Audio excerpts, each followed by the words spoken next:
Alhamdulillahi rabbil alamin wa bihi nasta'in ala umurid dunya waddin wassalatu wassalamu ala asrafil anbiya'i wal mursalin sayyidina maulana Muhammadin wa ala alihi wa sahbihi ajma'in.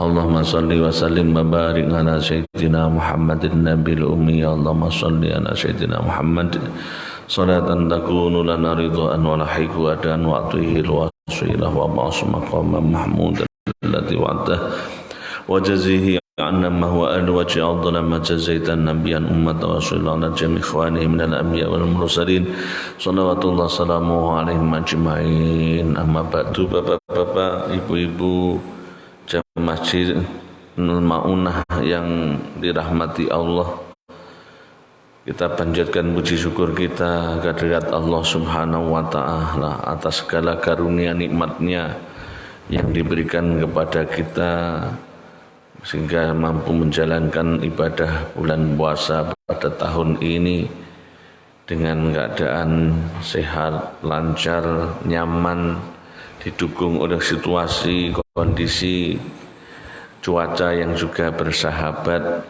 Padahal sebelum Ramadan kita bisa merasakan dari akibat erupsi Merapi dalam itu sangat panas, tapi kita setelah Ramadan malah memasuki hari Ramadan banyak terjadi rintik-rintik hujan pada sore hari, jadi kita bisa merasakan kenikmatan menjalankan ibadah puasa. Tentunya mudah-mudahan kita berharap puasa yang kita lakukan itu termasuk menjadi amal yang diterima oleh Allah Subhanahu wa ta'ala sebagai sebuah persembahan yang kita sembahkan kepada Allah Subhanahu wa ta'ala. Maka kalau dalam bahasa Jawa dulu itu kita ada sembahyang, bahasanya nyembah, memberikan persembahan. Amal yang kita lakukan baik itu puasa, zakat, haji dan lain sebagainya, ibadah-ibadah itu diibaratkan adalah persembahan seorang rakyat ataupun seorang hamba kepada misalnya ada seorang raja. Kita hidup dalam suatu wilayah yang di situ menganut istilahnya raja, masih pimpinannya adalah seorang raja. Ketika kita memberikan hadiah kepada raja tersebut dengan misalnya memberikan jariah, yakni budak perempuan yang bisa melayani untuk membantu keperluan raja, ataupun gulam, pemuda yang juga membantu melayani raja untuk mengeluarkan minuman dan sebagainya itu. Jika persembahan itu adalah kita berikan seorang pemuda yang baik, yang bagus rupawan, lengkap tubuhnya, tidak ada yang cacat, dan dia terampil dalam menjalankan tugasnya, tentu sang raja akan menerima dengan senang hati pemberian persembahan daripada seorang hamba.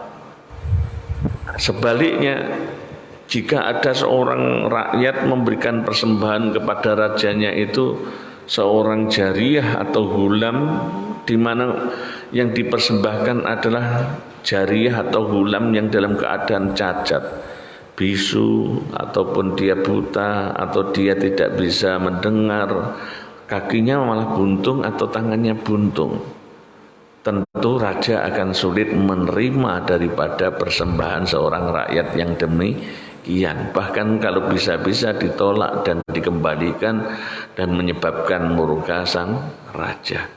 Amaliyah yang kita lakukan, ibadah puasa yang kita lakukan selama 1 bulan ini, dalam 1 bulan ini adalah suatu persembahan yang kita sembahkan kepada Allah Subhanahu wa ta'ala. Tentunya kalau kita mempersembahkan dengan sebaik-baiknya persembahan, lengkap dalam artian secara zahirnya, secara batinnya, bagaimana rahasia-rahasia zahirnya kita perbaiki, baik itu secara syariatnya ataupun secara batiniah, secara hati kita betul-betul mampu menjaga apa-apa yang merusakkan daripada rahasia puasa kita, tentu ini akan menyebabkan Allah Subhanahu wa taala juga akan bisa menerima dari amal kita.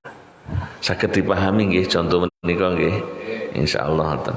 Nah, dan makanya penting bagi kita wabil khusus niki di hari-hari yang sudah menginjak hari ini tanggal 19 sudah, nanti sebentar lagi kita memasuki 10 hari yang terakhir. Kita sangat berharap ada dari hal itu yang bisa menambal dari kekurangan-kekurangan kita semuanya. Wabil khusus ibadah-ibadah kita yang telah berlalu, mungkin di sana sini masih bolong-bolong, masih diliputi oleh, terselipi oleh sifat-sifat madmumah, banyak takabur, riya, di sana ada ujubnya, ada sum'ahnya dan lain sebagainya.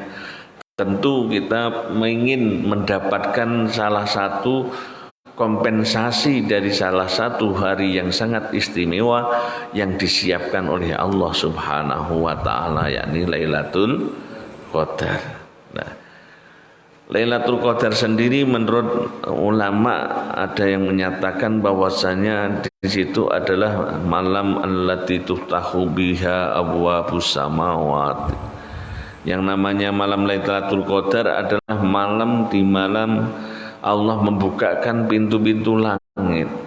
Wa hiya ma'na qauli ta'ala inna anzalnahu fi lailatul qadar. Inilah makna daripada kita turunkan Al-Qur'an itu pada malam Lailatul Qadar. Jadi dibukakannya pintu-pintu langit sehingga doa pun akan makbul, mujarab, apapun yang menjadi harapan sesuai dengan keinginan Allah, wa insyaallah biidznillah dikabulkan. Maka Imam Ghazali mengatakan barang siapa yang menjadikan perut dan dadanya ini penuh dengan makanan, dalam artian yang diangan-angan hanya makan saja, dan dia dalam artian nanti orientasinya masih bersifat duniawiyah ini, maka dia akan terhijab dari Lailatul Qadar. Dia tidak akan bisa mendapatkan Lailatul Qadar karena hatinya masih penuh dengan nafsu terhadap syahwat dunia. Begitu juga perutnya pun dipenuhi dengan makanan-makanan. Dan orang yang menjadikan perutnya kosong dari makanan, dia memang berpuasa dengan sungguh-sungguh, tapi hatinya masih tergantung dengan yang namanya selain Allah, itu masih terhalang dari Lailatul Qadar. Maka yang dituntut menurut Imam Ghazali untuk mendapatkan itu adalah hati, pikirannya, semuanya, bahkan apa yang diriakan oleh Allah ini semuanya, baik tubuh, pikiran, tadi hatinya difokuskan bahwasanya hanya untuk Allah Subhanahu. Dalam artian amalnya adalah anan wahtisaban. Ihtisaban itu artinya, ihtisab itu adalah amal karena Allah. Barang siapa yang beramal, barang siapa yang beriman dan di situ beramal dengan amal yang ikhlas, itu ada terusan banyak hadis-hadis yang menyebutkan man qoma ramadhana, barang siapa yang berqiyamul lail itu dengan iman dan ihtisab hanya mengharap kepada Allah, maka akan diampuni dosa-dosanya yang telah berlalu. Jadi yang pertama perlu kita perhatikan menika berkaitan dengan mengolah hati kita. Bagaimana hati ini terfokuskan untuk melakukan juga istilahnya zikrullah. Zikir itu tidak hanya dengan membaca tasbih, bapak-bapak, ibu-ibu rahimakumullah. Panjenengan menghadiri majelis ilmu itu sama juga dengan majelis zikir. Menurut Kanjeng Nabi pernah ngendikan niko, jika kalian melewati riyadil jannah, taman-taman surga, farta'u, maka hendaklah kalian mangon di sana, hendaklah kalian mencari daripada taman-taman surga itu apa yang ada di sana. Lalu para sahabat bertanya, wa ma riyadul jannah, apakah taman surga itu ya Rasulullah? Mereka dijawab oleh Kanjeng Nabi, halakuz zikri, yakni halakoh lingkaran berzikir kepada Allah. Dalam para ahli hadis menyatakan bahwa halakoh zikir ini yang dimaksudkan adalah halakotu zikri atau halakotu ta'limi allati fiha ta'limul halal wal haram. Ingkang maknanya lebih kurang lebihnya bahwasannya halakoh zikir di sini adalah halakoh dalam artian di situ diajarkan tentang halal dan haram. Nah, halal dan haram diajarkan itu mesti di dalam majelis ilmu. Jadi tidak melulu kita harus berzikir semata dengan kita membawa tasbih, harus berzikir Allah, Allah, tasbih subhanallah, alhamdulillah, wala ilaha illallah, atau itu tidak. Kita di dalam majelis-majelis ilmu itu juga termasuk majelis di zikir. Maka penting bagi kita untuk menjadikan momentum hari-hari kita ini yang sudah mendekati finish itu supaya tambah bersemangat. Makanya baginda Nabi Muhammad SAW di 10 hari yang terakhir itu tiap malam membangunkan keluarganya dan mengencangkan ikat pinggangnya, dalam artian seolah-olah bersemangat sekali di malam harinya, siang harinya dalam ibadah kepada Allah Subhanahu wa ta'ala. Supaya apa? Salah satunya adalah dalam rangka mendapatkan Lailatul Qadar tadi. Lailatul Qadar sendiri banyak ulama yang menyebutkan itu adalah malam yang utama karena diturunkannya Al-Quran. Bagaimana turunnya Al-Quran ini, ada ulama yang menyebutkan merupakan anugerah yang agung yang diberikan oleh Allah Subhanahu wa ta'ala. Tadi ketika kita diberikan Al-Quranul Azim, apakah selama ini ketika kita diturunkan oleh Allah Al-Quranul Azim ini, kita sudah benar-benar bersyukur kepada Allah Subhanahu wa ta'ala, ataukah hanya kita dalam artian menganggap bahwasanya adanya Al-Quran itu adalah sesuatu yang biasa-biasa saja? Ini menjadi renungan kita. Turunnya Al-Quranul Azim dari Allah kepada kita sesuatu yang agung atau kita anggap sebagai sesuatu yang biasa saja? Ini menjadi renungan kita ketika memaknai. Ada ulama itu yang menyebutkan tentang Syekh Sirajuddin Adim itu menyebutkan demikian. Alhamdulillah ini Al-Quran. Dengan adanya Al-Quran ini kita mengenal hukum-hukum Allah. Dengan adanya Al-Quran ini kita ditunjukkan dengan Al-Quran ini bisa mengobati dari penyakit-penyakit batiniah kita. Jadi penyakit-penyakit batiniah ini selama kita diamkan ya akan biasa, tapi ketika kita obati dengan sering membaca Al-Quran, insyaallah lama-kelamaan sifat-sifat yang buruk itu akan dihilangkan oleh Allah Subhanahu wa ta'ala. Karena Al-Quran itu merupakan kalamun qadimun, kalam dari Allah Subhanahu wa ta'ala yang diturunkan kepada baginda Nabi di langit yang pertama itu sebenarnya dalam bentuk sejumlah jumlatan wahidatan. Kemudian baru diturunkan dari langit pertama kepada baginda Nabi Muhammad SAW, diturunkan secara berkala, pelan-pelan. Ini nanti diberikan, maka diturunkan kepada Kanjeng Nabi sekitar 22 tahun 10 bulan dalam masa yang panjang itu untuk sambil menata terhadap kehidupan para sahabat yang menyertai baginda Nabi Muhammad SAW. Jadi yang perlu diperhatikan, sudahkah kita mensyukuri nikmat Allah Subhanahu wa taala dengan diturunkannya Al-Qur'anul Karim. Niki penting. Ingkang kaping kalih Lailatul Qadar, ada yang menyebutkan riwayat dari sahabat Ibnu Abbas itu bahwasanya Lailatul Qadar itu adalah malam di mana diturunkannya takdir, kadar-kadar. Ada yang maknanya qadar itu adalah asyaraf, artinya kemuliaan. Ada yang mengartikan qadar itu adalah al-fadlu, artinya juga kemuliaan atau keutamaan.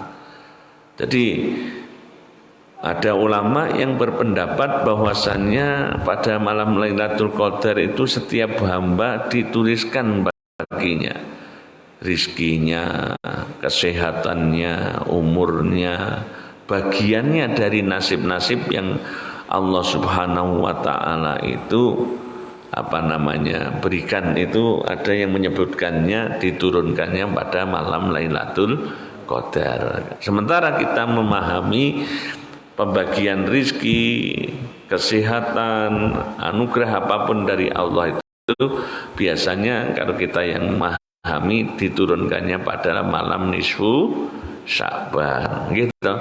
Nisfu Sya'ban itu pasti diturunkannya itu. Ada, makanya ini ada pendapat itu maksudnya. Jadi pada malam hari itu beruntunglah orang-orang yang diberikan keberuntungan. Berapa banyak orang yang ketika mendapatkan Lailatul Qadar itu diberikan oleh Allah perubahan dalam kehidupannya. Keberuntungan yang terduga. Rizqum min haitsu la yahtasib. Rizki yang tak diduga-duga. Rizki yang orang diduga-duga mendapatkannya itu ada. Makanya ada peristiwa orang yang itu ya, kita pernah baca sejarah tentang seorang perempuan yang menjual pisangnya dibeli orang, diborong, akhirnya dia seolah-olah mengatakan karena pisangnya nanti kalau sudah terjual uangnya digunakan untuk salah satunya dibagikan untuk anak-anak TPA. Itu simbok siapa orang Bantul itu yang pernah viral di medsos itu. Hanya dalam uangnya dibagikan untuk anak-anak TPA. Pada waktu itu pisangnya diborong oleh seseorang, maka harus dia menyatakan, saya tadi malam bagaimana mungkin inilah saya mendapatkan malam Qadron, namanya itu malam Qadron apa Qadiron itu. Mendapatkan seolah-olah Lailatul Qadar, karena apa yang menjadi cita-citanya ingin berbuat baik didengar oleh Allah Subhanahu wa ta'ala. Maka berbagai macam niku sing paling penting intinya malah kepada bagaimana mendapatkannya. Suatu ketika Siti Aisyah bertanya kepada Rasulullah sallallahu alaihi wasallam, wahai Rasulullah sallallahu alaihi wasallam, apakah amaliyah yang bisa aku lakukan untuk aku bisa mendapatkan malam Lailatul Qadar itu? Rasulullah sallallahu alaihi wasallam katakan olehmu, wahai Siti Aisyah, doa Allahumma innaka afuwwun karim tuhibbul afwa fa'fu anni. Kesadaran tentang rumangsa iso rumangsa terhadap diri, inilah sebenarnya orang yang bisa dikatakan dalam versi lain orang yang mendapatkan Lailatul Qadar. Ketika bagaimana dia mampu mengikis ketakaburannya, mampu mengikis ujubnya, mampu menghilangkan riya sum'ahnya, menjadikan dirinya merasa hina, merasakan dirinya rendah, merasa dirinya adalah bodoh. Makanya Syekh Amin Al-Hurdi dalam kitab Tanwirul Qulubnya ketika siapakah orang yang dimaksudkan dengan man arafa nafsah arafa rabbah. Yang dimaksudkan dengan orang yang mengenal diri, mengenal Tuhan itu adalah orang yang mengenal bahwa dirinya itu adalah penuh kealpaan, dirinya penuh dengan kelemahan, dirinya penuh dengan kekurangan, dan dia tahu bahwa sebaliknya bahwa Allah itu adalah Maha Agung, Maha Sempurna, Maha Berkuasa. Itulah ketika seorang hamba sudah mengenali terhadap dirinya. Maka ketika seseorang yang hamba mengucapkan Allahumma innaka afuwun karim tuhibbul afwa fa'fu anni, sebenarnya adalah di situ ada kandungan seorang yang tawaduk kepada Allah, pengakuan yang jujur. Sesungguhnya Allahumma innaka afuwun karim, sungguh engkau ya Allah maha pemaaf dan maha karim, mulia. Ini adalah seorang yang mengenal Allah. Karena orang yang Allah mengutamakan mengenalkan dirinya kepada hamba dengan lafaz-lafaz, dengan asma'nya yang sifatnya adalah cenderung kepada Rahman dan Rahim. Maka Allah mengenalkan dengan asma'nya Bismillahirrahmanirrahim. Tidak nama-nama yang lain, Al-Jabbar, Al-Qahhar, Al-Mutakabbir misalnya. Dengan bentuk-bentuk yang sifatnya di situ kelembutan, Rahman dan Rahim. Akhirnya si hamba tidak berputus asa dari rahmat Allah. Tentunya ini. Jadi satu hari di situ ketika seorang mengetahui bahwa dirinya itu seberapapun banyaknya dosa yang dimiliki seorang hamba, selama dia mau menuju kepada Allah bertaubat, pasti diterima oleh Allah Subhanahu wa ta'ala. Malam ketika seseorang diterima taubatnya itu lebih baik daripada seluruh hidupnya. Ini kalau radianu kitabe mboten kegowo. Wis padahal kudu siap nih ngoten niki jenenge menungso penuh kealpaan, istilahne disiapne jenenge wong niku. Jadi ampunan Allah yang diberikan kepada hamba pada malam-malam di Ramadan ketika dia mendapatkan tiket itkun minan nar, dia mendapatkan tiket untuk terbebas dari api neraka. Itulah salah satu makna mungkin dari dalam artian ketika orang mendapatkan anugerah bahwa malam itu lebih baik dari seluruh hidupnya. Karena Lailatul Qadar adalah 1000 bulan. 1000 bulan kalau ditalikan, kalkulasikan dari hitungan bulan itu sekitar 80 tahun. Lebih baik dari 1000 bulan ketika seorang mendapatkan piala dari Allah, si fulan dari Saren ini dia bebas dari api neraka. Wah, keren toh. Inilah orang-orang yang mendapatkan asli Lailatul Qadar. Hadanallahu wa iyyakum. Assalamualaikum warahmatullahi wabarakatuh.